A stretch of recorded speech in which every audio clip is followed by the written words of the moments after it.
आता वारी म्हणजेच काय?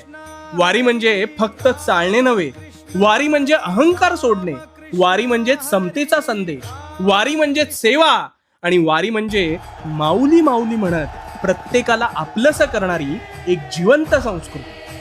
आजही देहूहून संत तुकाराम महाराजांची पालखी आणि आळंदीहून संत ज्ञानेश्वर माऊलींची पालखी हजारो दिंड्यांसह पंढरपूरकडे प्रस्थान करते.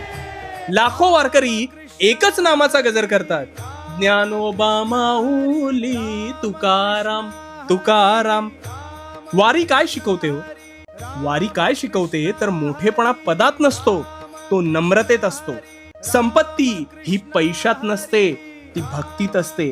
आणि देव शोधायचा असेल ना, तर तो मंदिरातच नाही, या वारकऱ्यांच्या प्रत्येक पावलात भेटतो. बोला पुंडलिक वरदे हरी विठ्ठल.